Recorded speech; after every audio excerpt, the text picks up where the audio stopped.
Hey there, nerds. Jimmy Palmquist here with a little drive time chat.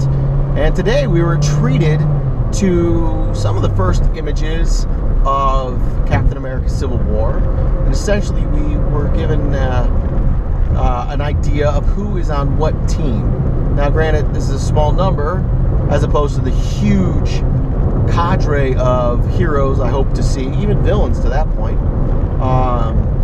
Now let me start off by saying I am disappointed we will not see the Fantastic Four in the Civil War.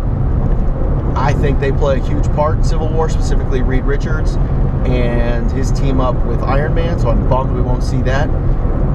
The X-Men, to a lesser extent, I thought they were fantastic in the book, and outwardly sort of playing this neutral role, but behind the scenes really trying to sabotage the Registration Act, because obviously they dealt with the Mutant Registration Act, so a Superhero Registration Act is not something they favor. And of course the infighting with Bishop of the X-Men, but that gets real nerdy into the comic books, not shown in any of the X-Men movies we've seen. But back to the point. So we have a blue team and a red team. That's the backgrounds of the pictures. That's why I'm referring to them as such, as most people have been. On the blue team, we have, of course, Captain America, which is fantastic. We also have his good buddy Falcon, his past and future buddy, the Winter Soldier.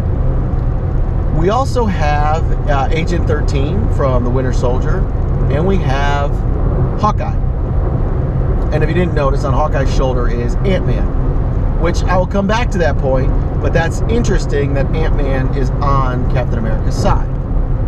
On the red team, we have a very techno-dominant team with, obviously, Iron Man, Tony Stark. Then we have his good buddy War Machine. We have Vision. We have the Black Widow.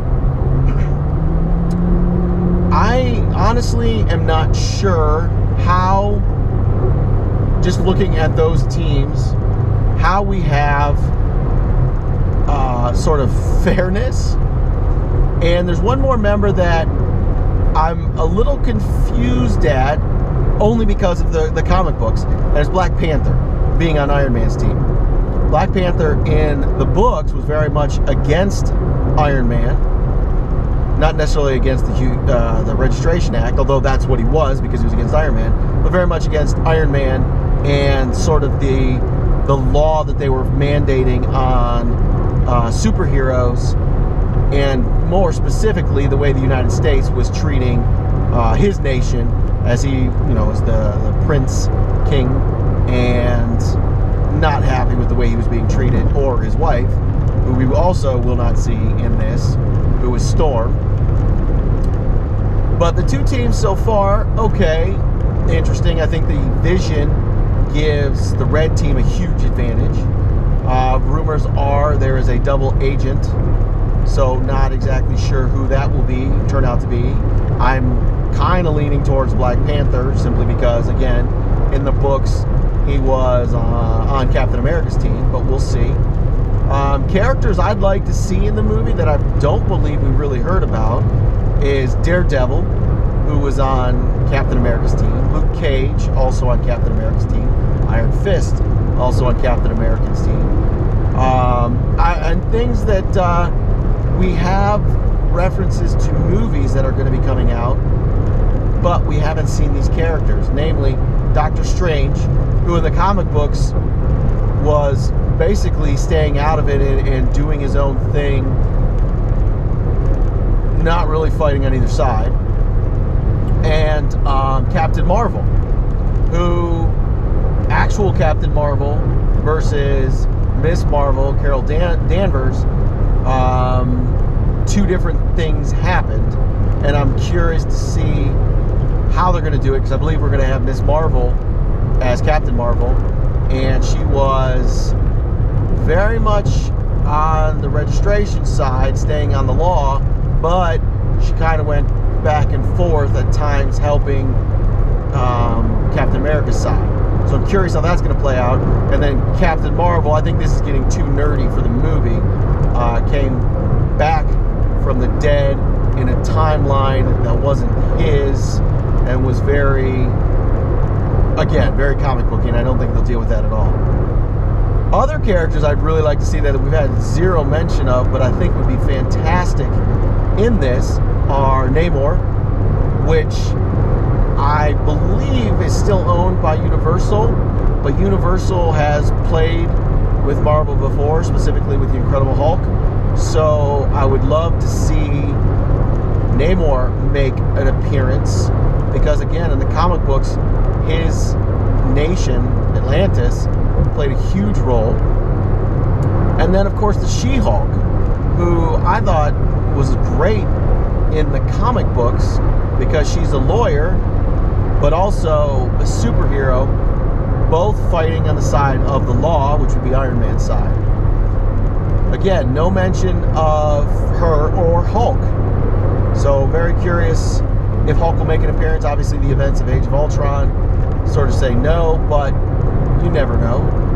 We want to include as many people as we can.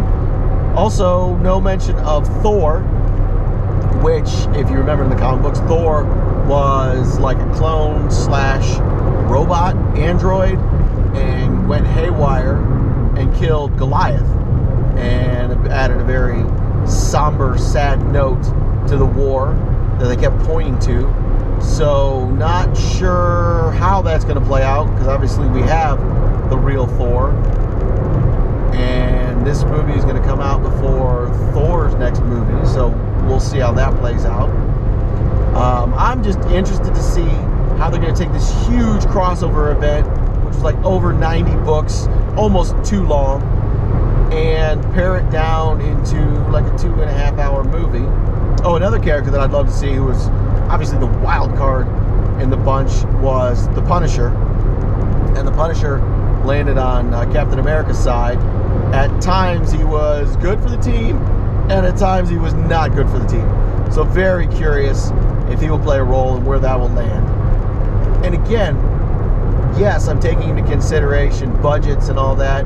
Are we going to have all the characters we had in the comic book, minus the ones that are tied up with rights and other companies? I get that.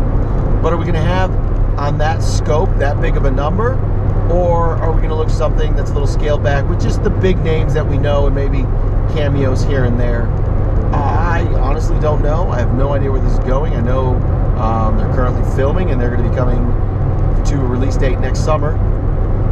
So I can't wait to see this. I thought the events leading up to it are fantastic. I think the way Marvel has handled the movies, honestly, I think at first they kind of lucked into this idea, but as the movies have come about, they've really steered it towards this Civil War, and then creating just the next phase of the Marvel Universe, where we won't have the current actors who are playing the big names.